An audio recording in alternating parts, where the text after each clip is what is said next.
Hello, everyone. Welcome to the October 2024 DMI Advocacy Update. I'm Jason Elstrup, president of Downtown Madison, Inc., and we're excited to talk about deep policy issues here in the downtown. We have Deputy Mayor Christie Baumel, who's going to talk today about the city of Madison and the city's operational referendum. We're excited to have Christie on in a little bit. We wouldn't be here without our sponsors and our major series sponsor, Scenair. We're going to hear just a second from Senior Vice President of Business Operations and Development, Chris Gillings. We also want to say thank you, in addition to Scenair, to our friends at the Fiore Companies and Hush Blackwell for making this happen today.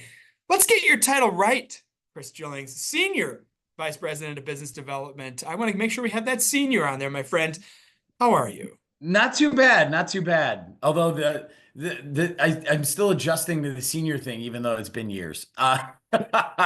It's not senior in age; it's senior in seniority and the amazing work you do. How is everything at Scenair? Good. We continue to find lots of places to stay busy. Like a lot of what Christie's gonna give us a preview into and some insight into with the city today.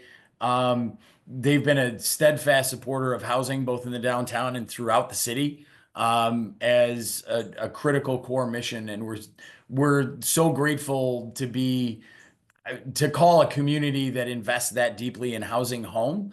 But like many of the issues that are before the city right now, it's a funding game. And we're finding a lot of our partners that are facing the same thing right now, in the housing space with it. The simple reality is whether a home is affordable or not, it costs about a very similar amount to build. So in an era when financial products are more expensive than they've been in a while, as are all building materials, it creates similar budget issues. But we're eternally grateful to the city for the work that they continue to do to support housing and just the health overall of the downtown and the broader community. Excited to hear a little bit more about what the referenda are. And certainly I already know of the importance, but it's always good to share it, particularly in the season that we're in today. Chris, thank you here. And kudos to all the work that you do directly with the city to make sure we have as much housing and affordable housing as possible for our entire community. So thank you, Chris, and the team at Scenair. Thank you as well to our friends at Hush Blackwell and the Fiore Companies. All right, before we get to City of Madison Deputy Mayor Christie Baumel, give a quick update on all things advocacy at DMI. There are several key initiatives that are happening as we speak, all to try to build an economically strong, equitable, inclusive, and vibrant downtown Madison to live, work, and visit. First issue, which we're talking about today, is endorsements. The DMI Board of Directors a few weeks ago voted to endorse both MMSD, Madison Metropolitan School District capital and operating referenda, and the City of Madison's operational referendum. These proposals are essential to Madison's sustained growth, supporting high-quality educational programs and city services that directly impact the health and success of downtown Madison. So we are proud to support all three referendum. MMSD's referendum aims to expand vital programming that reflect our community's values, including early learning, early education, mental health services, and multilingual education, while providing safe and supportive spaces for our students here in Madison and in our community. Investing in public schools is so important for a brighter future for our students, but also for our downtown. And it helps reinforce our community's reputation as an attractive place to work. Equally important is the City of Madison's operational referendum, which will secure necessary resources to maintain high-quality city services, including public safety, street maintenance, and public transportation, all big issues for the downtown. As Madison's population grows, these services are integral to meeting the increased demand and maintaining our city's high standards. By supporting these referenda, DMI is investing in a strong future for Madison, helping to make sure that downtown Madison and the rest of our community remains a dynamic and inclusive hub of opportunity and innovation. So we are very proud that the DMI Board of Directors made this decision, and we hope that you also support the referenda whenever you vote or on November 5th. But people vote all the time here in Madison. Next up, we're proud to partner with our friends at the Greater Madison Chamber of Commerce and several other chambers to host an employee survey that went out a few weeks ago. This survey is aimed to capture what's going on in the local economy right now and what workplace trends we could see in the future. So much changed so significantly over the last few years that the Greater Madison Chamber and our partners wanted to pool all of our lists together to really find out what's happening. And the data gathered from this survey will help inform DMI strategic work here in the downtown and support the business growth and the resiliency which guide our entire community to plan for the anticipated dynamic changes that are happening right now. Lots of people moving to Madison and lots of changes happening in workplace and in the work employment environment. This survey will help all of our organizations work on these issues and work together on these issues. So we're very excited and thankful for our friends at the Greater Madison Chamber of Commerce for help putting this on. Next up, DMI's Beyond Compliance Subcommittee is hard at work with a new program. They're working with the state of Wisconsin to help provide accessibility services to DMI members. It's a grant initiative developed with our friends at Access to Independence. This program provides essential funding to up to 2 DMI members, helping them address specific accessibility needs and enhance their spaces to be more inclusive and welcoming. This initiative underscores DMI's dedication to supporting the downtown is truly accessible and inclusive for all. We're deep into the process and we've selected those companies and we're starting to work with them now. We hope that this becomes a permanent program to make downtown Madison the most accessible downtown in the country. All right, last up is on expanding regional connectivity through the Dane County Regional Airport. DMI, along with the Greater Madison Chamber of Commerce, Destination Madison, the Dane County Regional Airport, and MadRep have formed the Airport Council Group, which is a collaborative effort with stakeholders like us to expand our direct service flight options for the Dane County Regional Airport. As part of this effort, I was able to travel with Dane County Regional Airport Air Services Director, Tom Pazier, to take off North America in Green Bay, where we met with several airlines about what's happening with their service to the Dane County Regional Airport and hoping that they expand more services soon. It is vitally important for downtown Madison and the general Madison area and our economy that we strengthen our connectivity that helps promote tourism, business travel, and economic growth in the downtown and the region's area. We're proud to be a part of the new council group and we'll hopefully hear good news soon. That is the DMI update from our advocacy world. We are just so excited to have Deputy Mayor Christie Baumel here today to talk about the city of Madison and in particular the referendum, which is on this upcoming Tuesday or November 5th's ballot. Deputy Mayor, how are you doing today? I'm doing very well. Thank you for having me.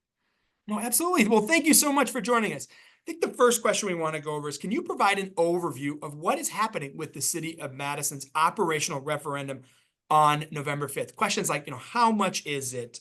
What is it for? What is it needed for? And of course, what are the impacts on the average Madison resident? Sure, I'd be happy to. So at its most basic level, the most basic definition is that this is a funding referendum asking voters if they would approve the city to increase what it's allowed to capture in property taxes by $22 million. So and why is this needed? This is really needed because we have a lot of state policy is what really dictates how we can set our revenues. So we have a thriving economy. There's a lot happening here. We believe that services in Madison help underpin and support and form a foundation of that economy. And we need to expand our services as our community grows. And of course, as much revenue is floating around in our economy, what comes to the city versus to other levels of government is dictated by state policy. And that's where we see state policy not aligning and creating some essentially false limits to what we're able to capture. Let me explain that a little because that probably doesn't make a lot of sense. So think about the main taxes the average individual pays. They might pay some form of sales tax, income tax, and property tax. I'm going to share a couple of slides here that talk about those in a little more detail and what the limits are to capturing those in Madison. So if I hit share. This is when we have our fingers crossed that everything works. And it's And that's looking like working it should. perfectly. It is. Wonderful. Looks great, Deputy. Wonderful. Okay. So on the first of these property, I mentioned property and I'm sorry, sales and income tax.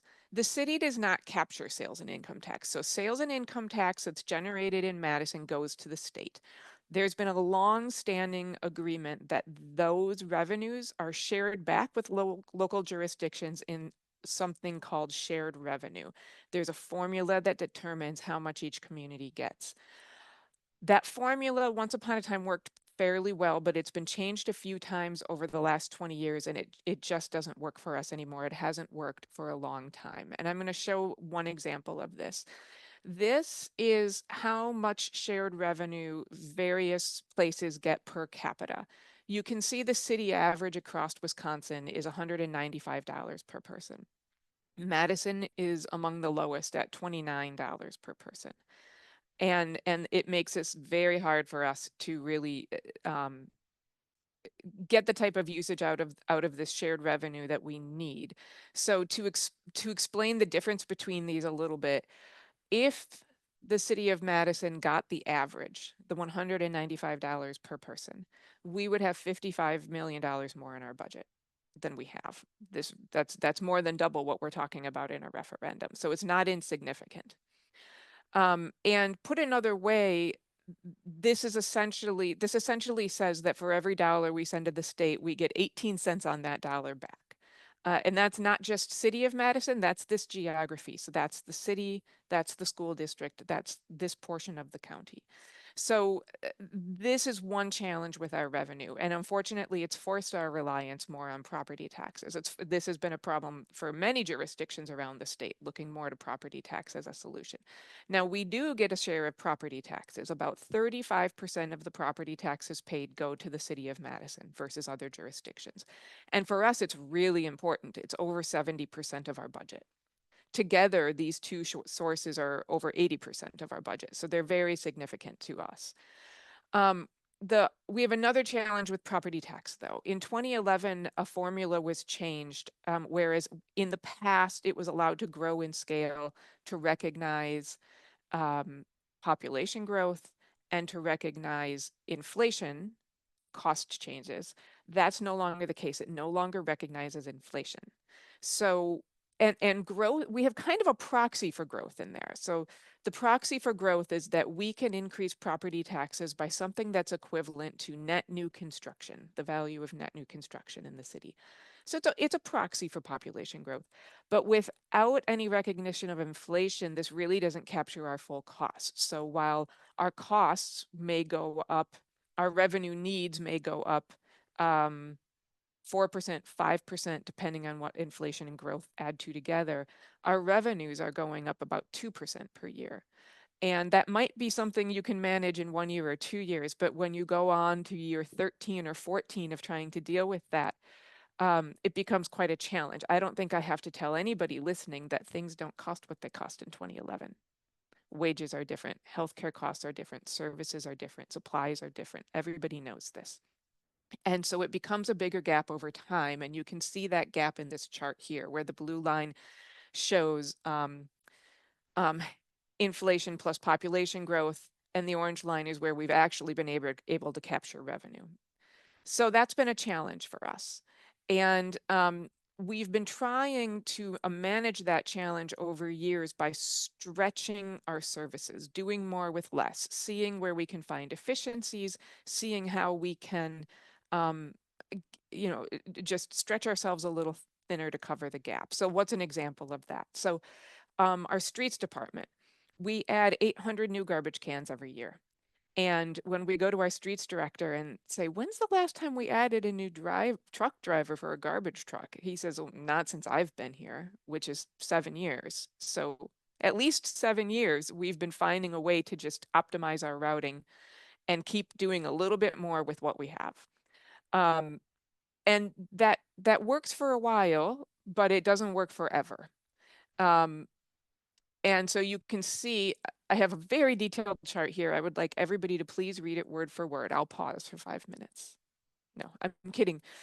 Makes You for a don't really great need- podcast. Makes for just folks. 5 minutes.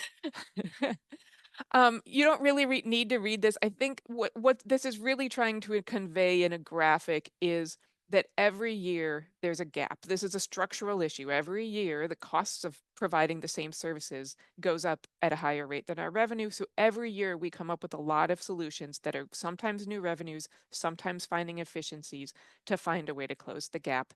And we're at a point where we feel like we've exhausted everything we can exhaust without simply finding a way to increase our property tax limit.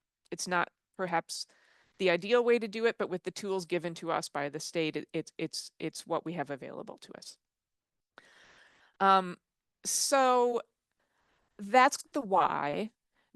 In terms of the what, we're putting together 2 budgets. So what do we get for a $22 million tax referendum? What we get is that the city will continue providing the same high quality services it provides today. This is not asking for new money to add new things. This is asking us to continue being able to provide high quality services that we know underpin our economy and our high quality of life. And unfortunately, without it, we will have to start making cuts to the services we provide. We won't be able to do the same things. So we've put together 2 budgets. One on the left in blue, it talks generally about what this will look like. It's more or less a cost to continue budget, just what does it cost to keep doing what we do. And on the right, finding a way to reduce the budget by $5.6 million. So this means reducing 18 positions. It means cuts to Sunday hours at libraries, to Metro service, to art grants, to community organizations. It means cuts to a lot of things, and some are related to downtown as well, which I'm sure we'll talk about more. And I just want to make it clear that that's kind of the what of the referendum. And just as a last slide, this all happens within the pace of population growth. So we do have a growing city. We're making these reductions while we're also trying to recognize that we need to be providing more services. So I'll stop sharing. For your last question, what does this mean for the average homeowner? This is around $5 per $100,000 of value each month. So on the average home is valued at $457,000. That is about $19 a month. If your home's worth half of that, it's $950 a month. If your home's worth double that, it's $38 a month.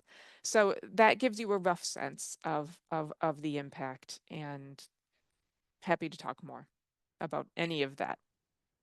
Certainly appreciate the slides and the information so that the population and our membership can understand what to do when they have this question on the ballot.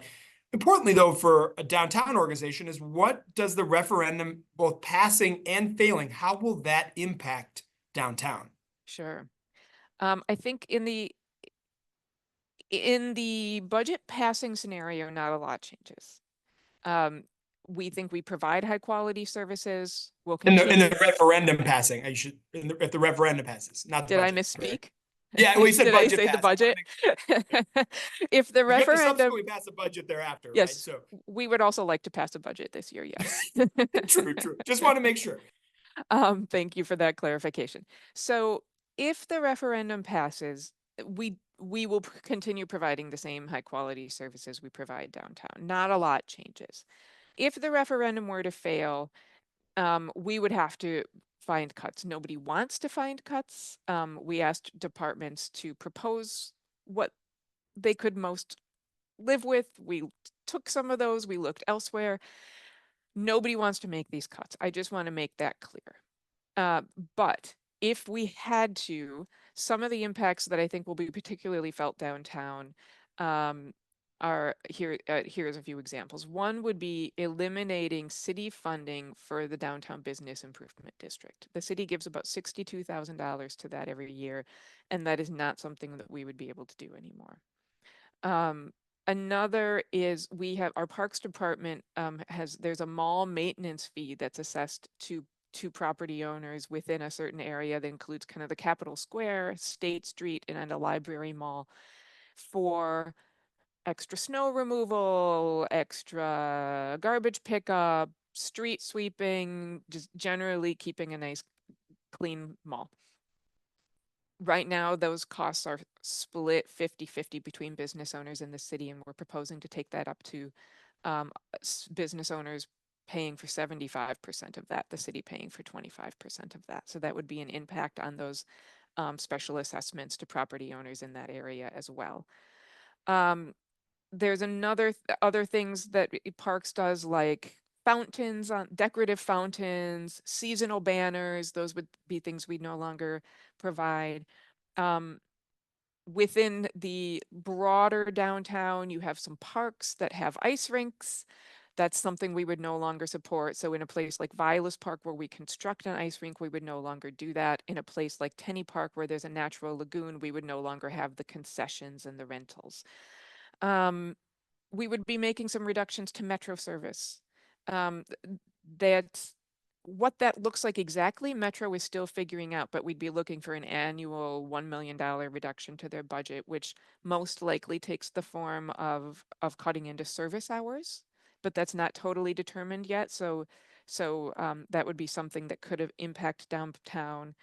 Reduced. There's a number of things that they apply citywide, but they also apply downtown. So reduced arts grants could reduce arts funding downtown.